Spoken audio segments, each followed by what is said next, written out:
नहीं दे रहे।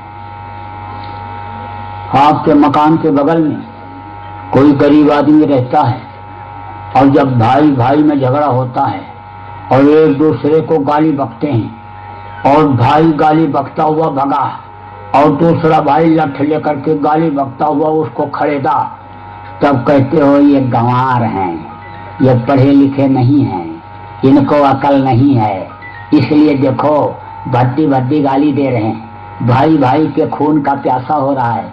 देखो ये वो भारत भूमि है कि जहाँ पर भाई भाई के लिए जंगल चला गया था राम के साथ लक्ष्मण, लेकिन इनको अकल नहीं है। देखो भाई भाई को लठ लेकर खरीद रहा है। जो पढ़े लिखे लोग हैं, पैसे वाले धनी मानी अच्छे अच्छे ओहदों पर अच्छा व्यापार और अच्छा काम करते हैं, बड़े आदमी, उनके यहाँ कोई झगड़ा झंझट नहीं होगा। लेकिन जब खबर लगती है कि भाई ने कमरे के अंदर ही भाई को गोली मार दिया और फिर अपनी भी कनपट्टी में गोली मार लिया, जब ये पता चलता है तब कहते हो अरे भाई बड़े घरों में भी ये बात है, गरीबों में छोटे लोगों में ही नहीं वहाँ भी अशांति है। आप इस बात को समझो कि जब सास और बहू यहाँ गांव में आपके अनपढ़ गाली जब बकती हैं एक दूसरे को, तब कहते हो आवार गंवार हैं ये। पढ़ी लिखी सास और बहू जो होंगी वो एक दूसरे में बड़ा प्रेम रखती होंगी, लेकिन अंग्रेजी पढ़ी लिखी सास और अंग्रेजी पढ़ी लिखी बहू एक दूसरे को अंग्रेजी में गाली देती हैं।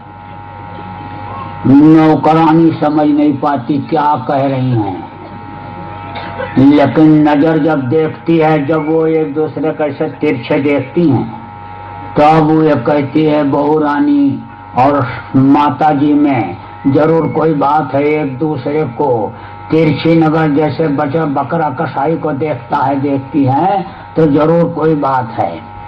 अब आप इस बात को समझो कि राजा को शांति और न रैयत को शांति और न पूंजीपति को ही नींद आ रही है, तो उसका क्या कारण है कि पुराना जो रीति रिवाज था और पुरानी जो बातें थी, जो सत्संग की बातें लोग सुनते थे, वो उनको नहीं मिल रहा है और पुरानी चीजें वो सब लोगों को भूल गई। आप देखो पहले के समय में शांति थी, सुख था। आप देखो इन औरतों के, गरीब घर के औरतों के पैर में जूतियां भले न रहती रही हूँ, चप्पल भले न रहती रही हो, लेकिन 2-2 किलो चांदी इनके शरीर पर रहता था, एक एक पाव सोना इनके शरीर पर रहता था। लोग कहते थे कि बने का श्रृंगार है और बने का श्रृंगार है और बिगड़े का उपकार है। कभी जब कोई खराब समय आएगा, कहीं पोत लगान देना हुआ, कोई बीमार हो गया, लड़की की शादी करनी हुई और पैसा नहीं है, तो इसको बेच करके और हम फिर वो काम कर लिया करेंगे। लेकिन अब सोना चांदी की बात तो छोड़ो, कांसा पीतल फूल का बर्तन भी लोगों के घरों में नहीं मिलेगा। बेच बांच करके क्या खरीद लाए?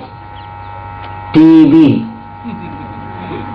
घर घर में टीवी की बीमारी, घर घर में नाचने गाने की आवाज आने लग गई। पहले नाचने गाने की आवाज जिधर कोठे पर आती थी उस गली से लोग निकलना नहीं पसंद करते थे, लेकिन अब देखो वही फैशन हो गया। उसी टीवी को देख करके लड़के और लड़कियां नाचते हैं, लड़के और लड़कियां नाचते हैं और बाप और माँ बैठ के देखते हैं। अब वो फैशन बन गया। अब आप इस बात को समझो कि अशांति का यही सब कारण है। आप देखो सुबह जब बच्चे उठते थे तो गीता का श्लोक और रामायण की चौपाइयां पढ़ते थे, धरती माँ को प्रणाम करते थे और उसके बाद तब फिर अपने किसी काम में लगते थे। लेकिन अब गाना गाते हुए, गाली बकते हुए लड़के बिस्तर छोड़ रहे हैं, बाप को गोली मार दे रहा है, कहीं चाकू दिखा करके दस्तखत करा ले रहा है, कहीं जबरदस्ती कोई चीज छीन। ये सब क्या है? अशांति। अशांति का यही कारण है कि महात्माओं से, संतों से लोग दूर हो गए, सत्संग का अभाव हो गया। वो स्वामी जी महाराज ने लिखा कि बहु लड़किनी पर घर लाई, और राखियों नैन पलक की नहीं। जैसे ये पलकें के बीच में आंखें हैं, जैसे आंखों को पलकें ये रखती हैं संभाल करके, ऐसे जब दूसरे की घर की लड़की को लाते थे तो बड़े लाड प्यार से अपने घर में रखते थे। लेकिन अब जैसे बहू घर में आई, बस सास सोचने लगी 40 साल पहले जब मैं इस घर में आई थी तब क्या था। फूस का घर, कच्चा मकान था, कुएं से पानी भर के लाती थी पीने पिलाने के लिए, हाथ की चक्की चला करके आटा पीस करके मिट्टी के चूल्हे पर लकड़ी जला करके रोटी पका करके खिलाती थी। चिमटा भी नहीं, रोटी सेकने में हाथ जल जाता था, लकड़ी गीली हो जाए मुंह से फूंकते फूंकते आंख से आंसू निकलता था। मुंगरी से पीट पीट करके कपड़ा धोया, जानवरों को भी देखा, बच्चों को भी संभाला। सुबह जल्दी उठना, रात को सासू माँ का 1 घंटे पैर दबाने के बाद फिर सोने जाना होता था। और ये बहू आई, ये तो कुछ करना ही नहीं चाहती है। बस अंदर अंदर सास सोचने लगती है, बोलती कुछ नहीं है। 4-6 दिन 10 दिन तक कुछ नहीं बोलेगी, बस किसी दिन मुंह से ऐसी बात बोल देगी जो बहू के जिगर में तीर की तरह से लगती है। कहते हैं कि लठ मार दो, चोट घाव हो जाए वो भर जाता है, लेकिन बात का घाव कभी भरता ही नहीं है। तो अब आपको ये बात सोचने की जरूरत है, जितनी भी सास हो आपको सोचने की जरूरत है कि वह युग जमाना पहले वाला नहीं रहा। अब युग जमाना बदल गया और समय के साथ जो लोग नहीं चलते हैं उनको तकलीफ होती है। देखो इस समय ठंडी है, अब ठंडी के महीने में शाम के समय अगर कोई मेहमान आ जाए और गर्म पानी ले जा करके उसका पैर खूब धो और सुबह जब उठे गरम गरम पानी से उसको नहलाओ, उसका बदन खूब बढ़िया से ठीक से साफ कर दो, लड़कों को लगा दो सेवा में, तो खुश हो जाएगा। लेकिन बैसाख जेठ के महीने में और गर्म पानी ले जा करके डाल दो नहाने के लिए उसके बदन पर, तो रुकेगा, उठ करके भाग जाएगा और कान पकड़ेगा, भी घर में कभी नहीं आना है। तो यही गर्म पानी यानी इस वक्त पर जो आराम दे रहा है वही तकलीफ दे हो जाता है। तो अब युग जमाना बदल गया, अब कोई हाथ से चक्की पीसना पसंद करता है। ऐसी चक्की चल गई कि बटन दबाओ, गेहूं ऊपर डालो, नीचे आटा निकला तैयार। ऐसे ऐसे चूल्हे चल गए गैस के कि ऐसे बटन घुमाओ और चूल्हा जल गया। उसमें आग नहीं लगाना, कोई माचिस लाइटर लगाना ही नहीं होता है, लाइटर उसी में फिट होता है।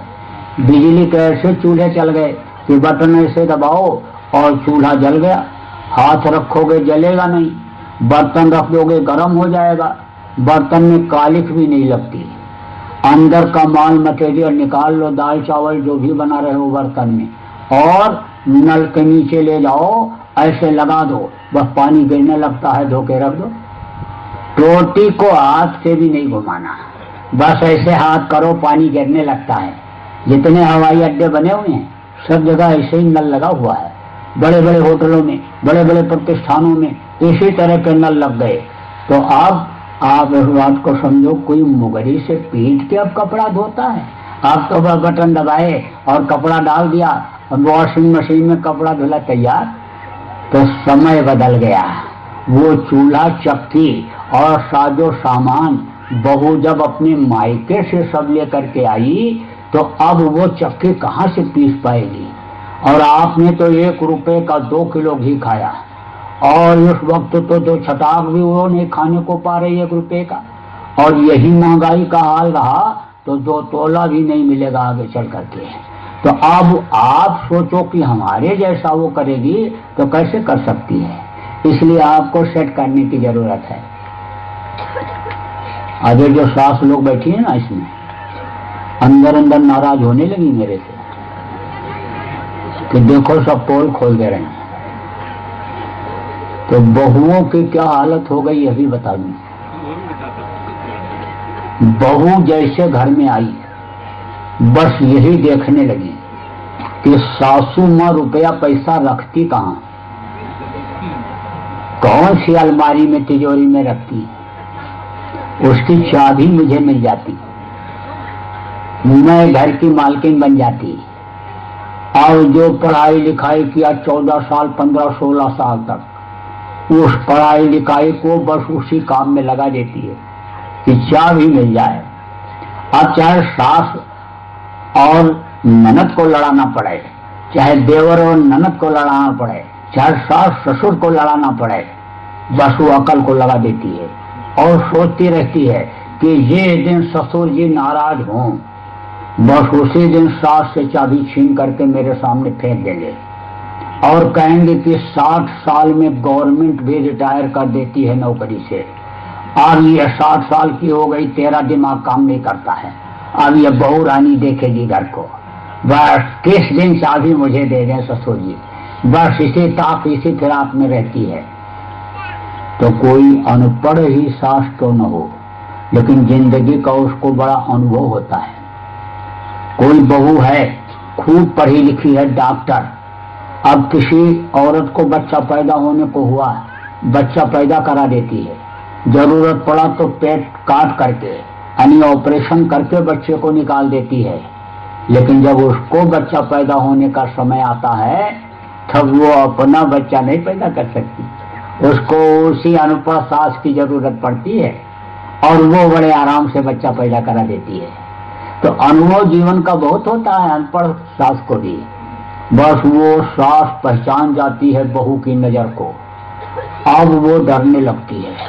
जो सास अपनी सास का 1 घंटे पैर दबाने के बाद रात को सोने के लिए जाती थी, वो अपने बहू से पैर दबाने में डरती है कि पैर दबाते दबाते कहीं गला न दबा दे, चाबी के लालच में। तो न राजा को शांति न रैयत को शांति, न पूंजीपति को नींद आ रही, यह अशांति का ही संसार है, शांति नाम की यहाँ चीज ही नहीं। लेकिन जो निकल गए इस अशांति के देश से वो अब फिर वापस आने वाले नहीं। तो गुरु महाराज ने मदद किया उनको पहुंचाने में, बाहर से भी लोगों के लिए मदद किया, इसीलिए उन्होंने जय गुरुदेव नाम जगाया और जगा करके रक्षा के लिए छोड़ा, कहा कि जय गुरुदेव नाम प्रभु भगवान का नाम है, अगर कहीं तुम मुसीबत में पड़ जाओ तो जय गुरुदेव नाम को बोलना, तुम्हारी जान माल की रक्षा हो जाएगी। परीक्षा भी लिया लोगों ने, आजमाया भी। ऐसे जा रहे हैं, वह मधुमक्खियां छेदने लगी, मधुमक्खियां जब छेदने लगती हैं तो बगल का ही आदमी छोड़ करके भाग जाता है, क्योंकि जिसको मधुमक्खी छेदें उसको अगर बचाने लग जाओगे तो आप ही को लग जाएंगी। आज जब गुहार लगाया और लोग दौड़े, नजदीक आए, देखे कि मधुमक्खी लगी है तो तुरंत वापस हो गए कि कहीं मुझे भी न लग जाए। तब उसको प्रचारकों की बात याद आई, जो प्रचार में आए थे बाबा जी के भक्त और कहे थे मुसीबत में तकलीफ में जय गुरुदेव नाम को बोलोगे तो जान माल की रक्षा हो जाएगी। तो जय गुरुदेव जय गुरुदेव जय गुरुदेव फिर बोला, जब बस ऐसे हवा चली, भूमि ऐसे ऐसे चक्रवात जिसको कहते हो वो अंदर, वो उठा और धूल उड़ी, मधुमक्खियों की आंखों में पड़ी, मधुमक्खियां छोड़ करके चली गईं। पानी में नहाने के लिए गए, डूबने लग गए, तिनके का भी सहारा नहीं है, जय गुरुदेव जय गुरुदेव जय गुरुदेव जैसे बोले, वह पानी की हिलोट तेज आई और ले जाकर के किनारे लगा दिया। मौत के समय पीला हुई दर्द हुआ, जय गुरुदेव बोलते ही दर्द खत्म, यमराज के दूत जो पीड़ा दे रहे थे वो सब हट गए। एक समय पर एक आदमी बोला, 1000 बोले, 1 लाख बोले जय गुरुदेव, लेकिन सबकी मदद हुई। मरने वाला कभी झूठ नहीं बोलता है, सच बोलता है। बताया लोगों ने कि बाबा जी आ गए और उन्होंने यमराज के दूतों को हटा दिया। किसी मरने वाले ने कहा मैं बाबा जी की गोदी में हूँ, किसी ने कहा मेरे बगल में खड़े हुए हैं, कोई तकलीफ नहीं, कोई अशांति नहीं, शांति महसूस कर रहा हूँ। तरह तरह की बातें लोगों ने बताया, आजमाया लोगों ने।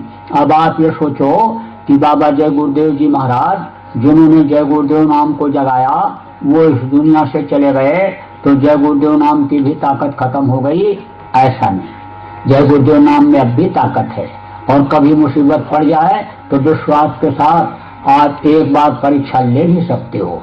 तो जय गुरुदेव नाम प्रभु का यह नाम अभी आगे चलेगा, जब तक दूसरा नाम कोई उतरेगा नहीं ऊपर से, आदेश ऊपर से नहीं होगा दूसरे नाम के प्रचार प्रसार के लिए, तब तक यही नाम चलेगा और इसी नाम को आगे करके देश दुनिया में गुरु महाराज के नाम को पहुंचाया जाएगा।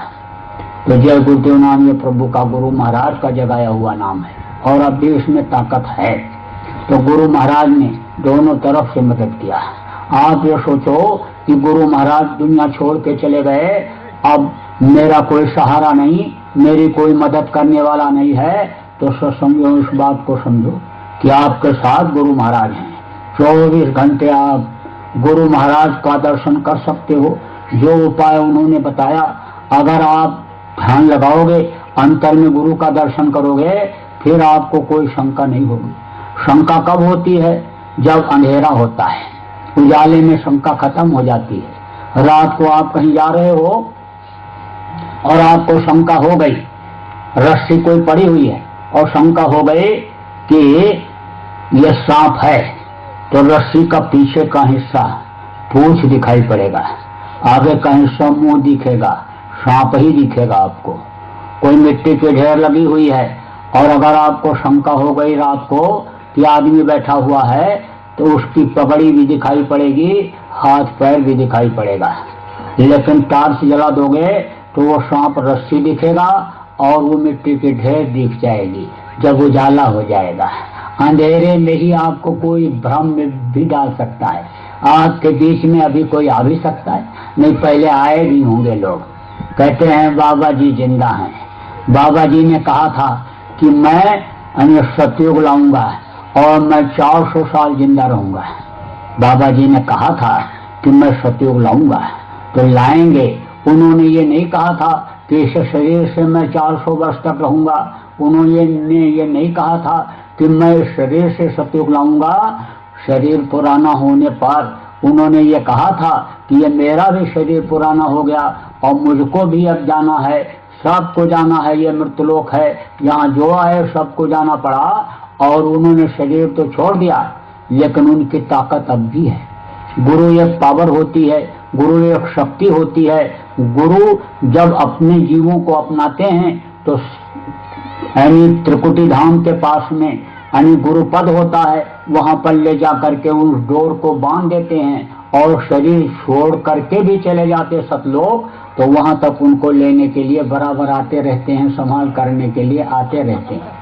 तो उन्होंने कहा जरूरत पड़ेगी तो मैं 400 साल तक रहूंगा। अगर उनको जीवों को पार करने के लिए उनको 400 साल आना पड़ेगा तो 400 साल तक त्रिकुटी धाम तक आएंगे और जल्दी उनके सारे जीव अगर पार हो जाएंगे तो फिर आने की कोई जरूरत नहीं, फिर जरूरत नहीं रहेगी। रही बात सतयुग लाने की, तो सतयुग गुरु महाराज ही लाएंगे, उनका पावर लाएगा, उनकी शक्ति लाएगी। अब वो शक्ति हमारे अंदर आ जाए हम ला दें, आपके अंदर आ जाए आप ला दो, किसी पशु पक्षी में शक्ति वो दे दें और वही ला दे। क्योंकि यह वो भारत भूमि है कि जहाँ पर 12 अवतार हुआ, जहाँ पर शूकर अवतार हुआ, जहाँ पर खम्भ फाड़ करके वो मालिक आया और भक्त की रक्षा किया, ये वो भूमि है। यहाँ पर तो सब संभव है, किसी के अंदर वो ताकत भर करके और सत्यों को गुरु महाराज ला सकते हैं। यह गुरु महाराज ही की बात नहीं है, लिंग पुराण के 40वें अध्याय में लिखा है, सूर सागर में लिखा है, जगन्नाथ दास की उड़िया किताब में लिखा है कि कलयुग में सतयुग आएगा। लेकिन मोटी बात आपको समझा दूं कि अभी अगर कल सतयुग ला दिया जाए तो आप अपने से ही पूछो कि आप सतयुग देखने के काबिल हो। अरे भाई आप झूठ नहीं बोलते हो, बेईमानी नहीं करते हो, चोरी व्यभिचार गलत काम नहीं करते हो, आप दूसरे भूखे को आदमी को रोटी भी खिला देते हो, प्यासे को पानी पिला देते हो, कपड़ा नहीं कपड़ा दे देते हो, बीमार है दवा करा देते हो, लड़का बिटिया का ब्याह भी करा देते हो, परमार्थी काम सब करते हो। लेकिन सतयुग के जो मुख्य लक्षण है कि सतयुग योगी सब विज्ञानी और करिहर ध्यान तरन भू प्राणी, क्या आप विज्ञानी हो, क्या आप योगी हो, योग करते हो, क्या सत्संगियों आप गुरु महाराज के आदेश के अनुसार 1 घंटा सुबह शाम भजन करते हो, क्या अपनी जीवात्मा को ऊपरी लोकों में ले जाते हो? और अगर ले जाते हो तो इक्का दुक्का कोई। अब आप इस बात को समझो, पूरे जालोर जिले में अगर 2-4 आदमी इस तरह के 5 आदमी हों भी तो पूरी धन संपत्ति 5 आदमी इसको कैसे भोग सकते हैं, संभाल सकते हैं? घर में से बच्चे चले जाते अपने मामा के यहाँ, औरत चली जाती माई के, 4 दिन भी घर में अकेले नहीं रह पाते हो, दौड़ करके पहुंच जाते हो, कहते हो रोटी पानी की बड़ी दिक्कत है, जल्दी करो जल्दी भेजो, और खाते हो अकेले मन नहीं लगता है। तो एक कोठी में आपको 1 आदमी को कर दिया जाए और कोई ना हो तो क्या आप सुखी रहोगे? नहीं सुखी रह सकते हो। जब आदमी ही नहीं रहेंगे, कलयुग सबको समेटता हुआ लेकर के चला जाएगा। कलयुगी प्रेमियों को कलयुग कहेगा ये हमारे प्रेमी हैं, इनको मैं नहीं छोड़ूंगा, तो सतयुग का आनंद कोई कैसे ले पाएगा? इसलिए सतयुग के योगी लोगों को अभी बनाया जा रहा है, अभी शाकाहारी सदाचारी योगी विज्ञानी लोगों को बनाया जा रहा है। तो सतयुग तो समय पर आएगा। और ये जरूर है कि जब आप सत्संगी भाई बहनों ध्यान लगाओगे और गुरु का दर्शन अंतर में होगा और गुरु महाराज आपको मिलेंगे, आपके मन की भी बात बताएंगे, आप जो पूछोगे वो बात बताएंगे, तो ये सब शंका खत्म होगी। और नहीं तो भटकने लग जाओगे। कोई आएगा कहेगा चलो चलो हम गुरु का दर्शन कराते हैं, बाबा जी जिंदा हैं, अब भग करके पहुंच गए। अब जब वहां पहुंचे तब उन्होंने कहा आज नहीं मिलेंगे, आज नहीं निकलेंगे, 1 तारीख को आओ। अब 1 तारीख को जब भग करके गए तब बोले आज नहीं, पूर्णिमा को आओ और 2, 4, 10, 20 जितने भी लोग चाहो सब लोग आ जाओ, सबको एक साथ बाबा जी का दर्शन कराया जाएगा। अब वो आया, यहाँ प्रचार करने लगा, कहने लगा चलो भाई मैं जगह भी देख करके आया हूँ और बाबा जी प्रकट हो रहे हैं, जिंदा हैं अभी, और मैं चलो दर्शन कराता हूँ, चलो सब लोग चलो। अब उसमें कुछ पढ़े लिखे लोग भी जो उसके प्रचार से करने से गुरु महाराज के पास पहुंचे थे, जिनकी दुकान चल गई थी, जिनकी वकालत चल गई, जिनकी डॉक्टरी चल गई, वो लोग भी कहे भाई प्रचारक ऐसा बोल रहा है और इसके कहने से बाबा जी के पास मैं गया था तो मेरी बड़ी तरक्की हुई, तो चलो एक बार दर्शन कर आऊं।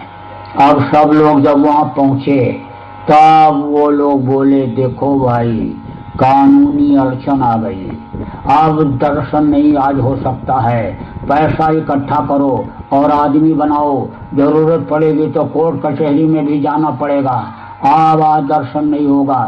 जब ये हुआ नहीं होगा तो सब लौट पड़े। 2 घंटा 3 घंटा अगर किसी को खाना न मिले और उसके बाद थाली लेकर के जब जाते हो तो थाली कटोरी गुलशन फेंकने लगता है, भूख बर्दाश्त नहीं कर पाता। तो ये वहाँ कोई जब पूछा ही नहीं कुछ पानी खाना, और जब लौटे तब बिगड़े उस कार्यकर्ता के ऊपर, आदमी के ऊपर, त्रारधारी के ऊपर कि तुम कैसे हमको यहाँ ले आए, और तरह तरह की बातें जब किए तो वही वकील और वही डॉक्टर पढ़े लिखे लोग बोले अरे भाई इसी की गलती है, तुम्हारी गलती नहीं है। कोई कह दे कौआ कान ले गया तो कान न देखो कौआ के पीछे दौड़ पड़ो। अरे तुमको भी तो कुछ सोचना चाहिए, समझना चाहिए। जब लोग ये कह रहे हैं बाबा जी चले गए नहीं रहे तो तुमने कैसे विश्वास कर लिया? तब वो तो लोग चुप हुए।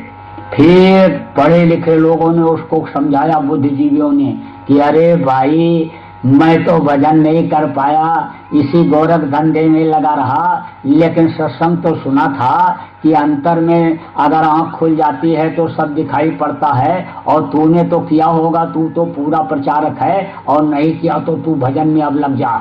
ये लोग हमको अच्छे आदमी नहीं दिखाई पड़ रहे हैं। ये तो अभी ये कह रहे हैं कि पैसा इकट्ठा करो और चंदा इकट्ठा करो, आदमी बनाओ, और जब चुनाव आएगा तब कहेंगे हमको टिकट दे दो, हम एमएलए एमपी बन जाएंगे, और विधानसभा लोकसभा में जब जाएंगे वहां आवाज लगाएंगे तब बाबा जी आएंगे। तो ये आदमी तो ठीक नहीं है। अब उसके भी समझ में आया, ध्यान भजन करने लगा। फिर सत्संग में जब आया, यहीं आपके झारखंड में एक आदमी आया और ऐसे ऐसे नोच करके बोला कि सब निकल गया, सब निकल गया, कुछ नहीं रह गया, सब निकल गया। मैं बड़े भ्रम में पड़ा हुआ था। एक दो ऐसे लोग भी आए, बोले मैंने आपको बहुत गालियां दी, मुझे माफ कर दो। मैंने कहा तुमने गालियां ही तो दी, गोली तो नहीं दिया। अरे गाली ही तो दिया, तो गाली तो कहीं लगी नहीं रहती है। अरे चल सुबह का भूला अगर शाम को घर वापस आ जाए तो भूला नहीं कहलाता है। तू लग जा गुरु महाराज के भजन भाव भक्ति में। तो बहुत से लोगों के तो समझ में आ गया, लेकिन जो स्वार्थी लोग हैं उनके समझ में नहीं आया, और न जल्दी अभी आने वाला है।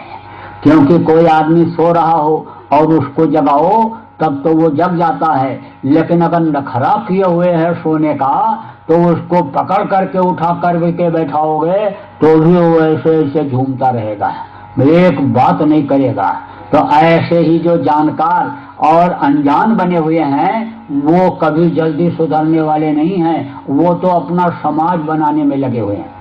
अब यह भी बता दें कि कैसे स्वार्थी हैं। गुरु महाराज ने जब शरीर छोड़ा तो जिन लोगों ने नहलाया धुलाया और कपड़ा लपेट करके ले जा करके चिता पर रखा, जलते हुए गुरु महाराज के मृतक शरीर को देखा, वही लोग कहने लग गए कि गुरु महाराज जिंदा हैं और आएंगे, और गुरु महाराज मौजूद हैं। वही लोग अगर इस चीज को कहने लग गए तो अब तो आपको मानना पड़ेगा कि वो समाज बनाने लग गए, अपना टीम बनाने लग गए स्वार्थ के लिए। अब कौन सा स्वार्थ उनको है ये तो अभी बाद में समझ में आएगा, लेकिन स्वार्थ में वो लोग आ गए, समाज बनाने लग गए। एक आदमी की कट गई नाक, तो दूसरे से पूछा दूसरे ने कि भाई तुम्हारी नाक कैसे कट गई? बोला कट नहीं गई, मैंने कटवा लिया। नाक कटवा लिया? अरे नाक जैसी चीज तुमने कटवा लिया? हाँ कटवा लिया। किस लिए कटवाया? भगवान का दर्शन करने के लिए। नाक कटवाने से भगवान का दर्शन होता है? बोला तेरे नाक है तो कहाँ से होगा दर्शन? बोला अच्छा तो मैं नाक कटवा लूं मुझे भी हो जाएगा। बोला देर क्यों करता है? बस गया वो भी साफ करा के आ गया। बोला भाई मुझे तो दर्शन नहीं हुआ, मेरा दर्द तो बढ़ता जा रहा है, पीड़ा इतनी हो रही है कि उतनी पीड़ा अगर पहले होती मिलने की भगवान की तो भगवान मिल गया होता। अब नाक भी कटाया भगवान भी नहीं मिला, भाई बताओ कैसे भगवान का दर्शन होगा? तब कहता बेवकूफ कहीं का, नाक कटाने से कहीं भगवान का दर्शन होता है? तब भाई तुमने क्यों कटवा दिया?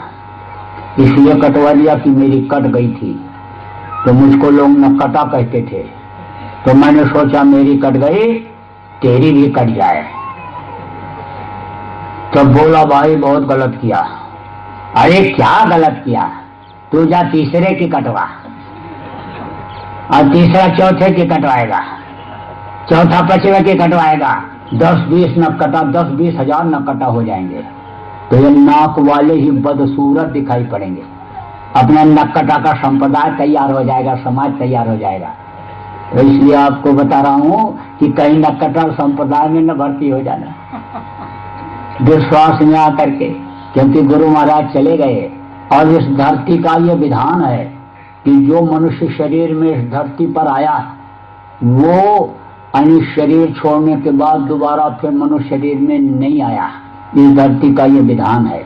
तो गुरु महाराज कैसे आएंगे? लेकिन गुरु महाराज की ताकत सबके साथ है, जितने नामदानी हो, और गुरु महाराज की दया आप लेना चाहो अंतर में मिलेगी। तो मोटी मोटी बात आपको बताऊंगा। देखो गुरु महाराज ने ये कहा था हमारे लिए कि यह नामदान देंगे नए लोगों को और पुराने लोगों की संभाल करेंगे। तो अब ये मत सोच लेना आप कि मैं आपका गुरु हो गया जो अपने गुरु भाई हो। बाबा जी के जितने भी नामदानी हो गुरु महाराज के, आपका गुरु तो कभी मैं बन ही नहीं सकता हूं, कभी भी नहीं। आपके गुरु यही रहेंगे। ये देखो ये जिनकी तस्वीर लगी हुई है, आपके गुरु यही रहेंगे, यही मेरे भी गुरु रहेंगे। इसलिए इनको हृदय में बसाओ, इनको मस्तक पर सवार रख करके चलो।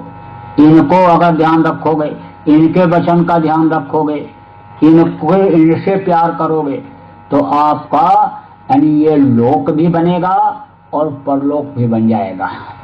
आपका गुरु नहीं बन सकता। ये जरूर है कि गुरु महाराज जब मौजूद थे तो गुरु महाराज ने कहा था कि इनके बच्चों का मुंडन कर देना, नाम रख देना, जनेऊ पहना देना, शादी ब्याह तय करके आओ, शादी ब्याह करा देना, कोई बीमार है दवा बता देना, कोई बाधा है निकलने का उपाय बता देना, किसी की कोई दुख तकलीफ है, घर की समस्या दुकान दफ्तर की, उसको सुन लेना, उसका निदान बता देना। तो ये सब काम जब गुरु महाराज मौजूद थे मुझसे करवाते थे। वो सब काम तो मैं आपका करता रहूंगा, लेकिन सोचो कि ये हमारे गुरु बन गए, ऐसा तो हो ही नहीं सकता है।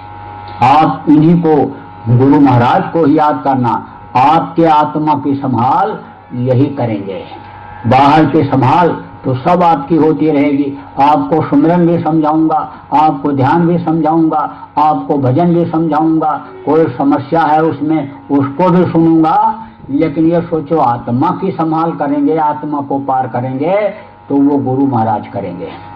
आप इस बात को समझो कि गुरु महाराज के शरीर छोड़ने के बाद कुछ ऐसी स्थिति आई कि वहां पर आश्रम पर जो मेहनत की गई थी, जो वहां कुछ बनाया गया था, उसको कुछ स्वार्थी लोगों ने हड़प करने के लिए सोच लिया कि गद्दी का मालिक मैं रहूं, धन संपत्ति सब मेरे पास रहे। तो जैसे गुरु महाराज ने शरीर छोड़ा था तो गुरु महाराज के भी गुरु भाइयों में ये बात आ गई थी, तो गुरु महाराज सब छोड़ करके चले आए थे। ऐसे मैं भी छोड़ करके निकल गया कि कहीं खून न बह जाए, कहीं मैं ही न रहूं, रोड रास्ते से हटा दें। तो गुरु महाराज का ये काम कैसे होगा? गुरु की सफेद पगड़ी पर दाग लग जाएगा, खून के धब्बे आ जाएंगे, इसलिए मैं भी छोड़ा। तो जब छोड़ा तब से भ्रमण किया, घूम घूम करके लोगों को बताया, समझाया, ध्यान भजन में लगाया, लोगों को फायदा भी दिखा। फिर लोगों ने ये कहना शुरू किया कि भाई नामदान कब दोगे आप? गुरु महाराज ने आपके लिए कहा है। कुछ लोगों ने कहा लोगों की बड़ी तड़प है, बड़ी प्यास है नामदान के लिए। तब मैंने कहा कि नामदान जब अंतर में आदेश हो जाएगा तब दिया जाएगा। लेकिन वो समय आया जब गुरु पूर्णिमा अभी आपके राजस्थान के जयपुर में होने वाली थी, तो इच्छा तो नामदान देने की नहीं थी, लेकिन इनकी मौज हो गई गुरु महाराज की। उन्होंने कहा नामदान दे दोगे तो जिनको नामदान मिल जाएगा भजन करेंगे, और अगर उनका शरीर भी छूट गया तो भी वो मनुष्य शरीर पा जाएंगे, और देना तुम्ही को है। और अभी अगर नहीं दोगे तो अगली पूर्णिमा तक का जाएगा, 1 साल का समय जाएगा, इसलिए दे दो तो ठीक रहेगा। अन्य तुम तात उतार दो और यह सफेद कपड़ा जिस तरह का बताया उन्होंने उसी तरह का पहना, और फिर नामदान देना शुरू कर दिया। इच्छा बिल्कुल नहीं थी क्योंकि बोझा बहुत आता है, लेकिन जब गुरु की मौज हो गई और मैंने ये सोचा कि 40 साल जब गुरु के शरण में रह करके बिताया और उनके इच्छा के मुताबिक ही सेवा करता रहा, हमेशा यही इच्छा रही कि गुरु के आदेश का पालन में ये समय निकले, जिंदगी बीते, और कुछ अन्य स्वार्थ का निशाना नहीं रहा। न कोई धन संपत्ति बनाया, न घर बसाया और न घर बनाया, और न कोई ऐसा काम किया कि जिसमें अपना स्वार्थ सिद्ध हो। परमार्थी ही निशाना जब रहा तब कहा कि गुरु महाराज के आदेश का पालन ये भी किया जाएगा। तो जगह जगह नामदान देना लोगों को शुरू किया और लोग भजन करने लग गए, बताने लग गए कि फायदा हो रहा है।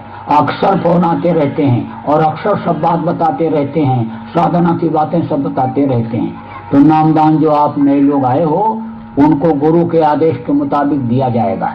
ये मत आप सोचो कि हमको चेला बनाने के लिए ये आ गए, हमारे गुरु बनने के लिए आ गए।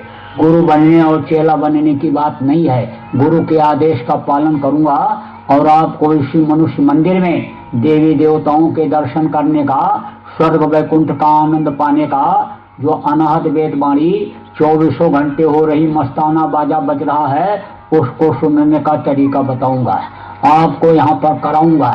लेकिन ये आप मत सोच लेना कि जैसे मदारी आता है और डमरू बजाता है और इकट्ठा हो जाते हैं लोग, और उसके बाद में फिर वो खेल दिखाने के बाद पैसा मांगता है, रुपया सीधा मांगता है, अनाज मांगता है। आपसे कुछ नहीं मांगना है। आपसे क्या मांगूंगा? अरे भैया आपसे क्या मांगूंगा, आप भी तो दिन रात किसी से मांगते रहते हो, जिससे आप मांगते रहते हो जरूरत पड़ेगी उसी से हम भी मांग लेंगे। दारणी जहलो देखिए, तहलो सबे भिखार, और दाता केवल सदगुरु, देख न माने हार।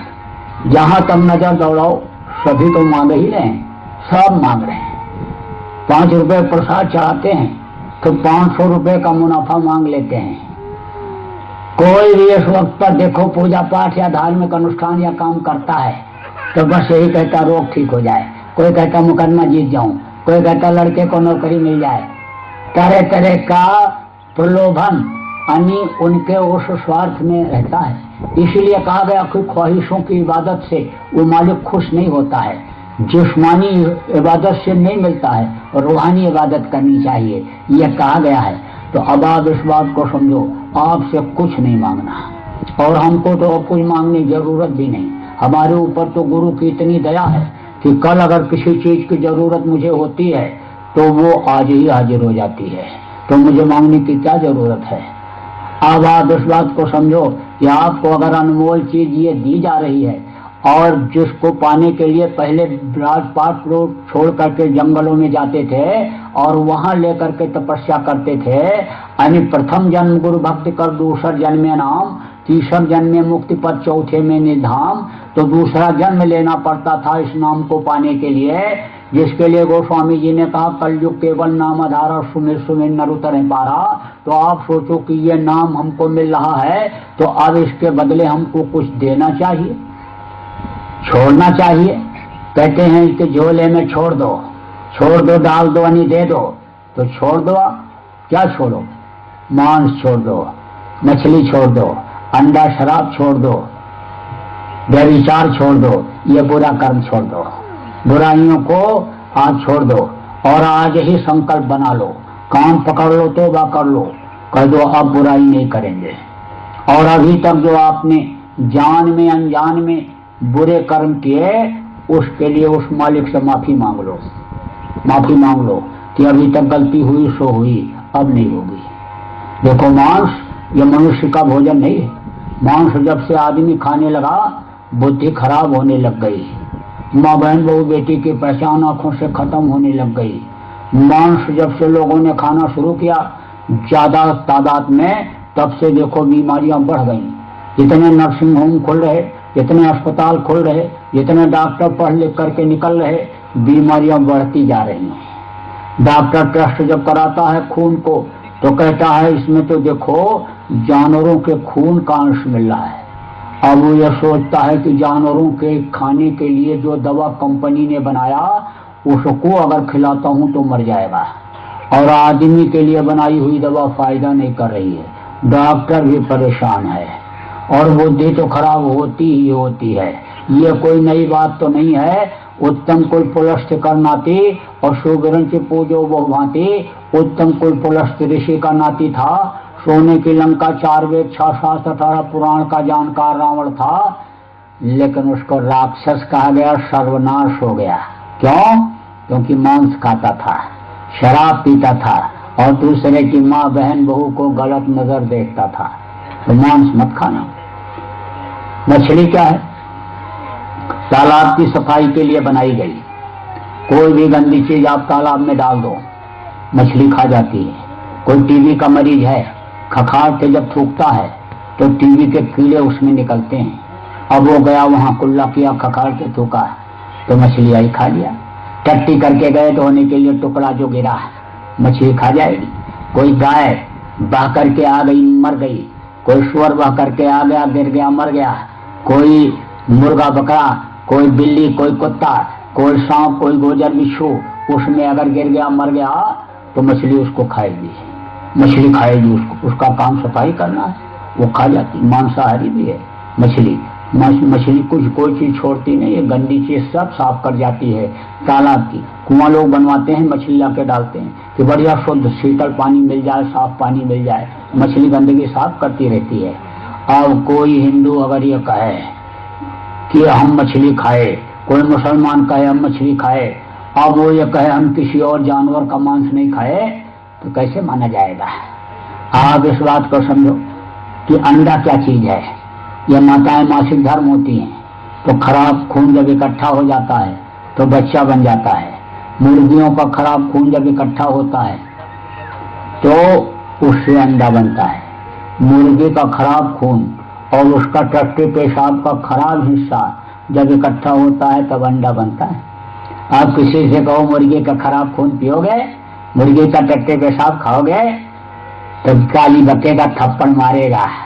लेकिन ये जो अंडा खाते हैं किसी से बचे, अरे अंडा कभी भी बच्चे को मत देना और बताना कि आमलेट वगैरह उसी से बनता है। बच्चे को सिखा के रखो कि स्कूल जब जाना तो कोई लड़का कोई चीज दे खाने को मत खाना, नहीं तो आमलेट लड़के को मालूम नहीं रहेगा किसका बनता है, और वो उसमें मिर्च मसाला डाल करके और वो बना देती है, और कोई लड़का आया और टिफिन ले करके और आपके लड़के को भी खिला देता है।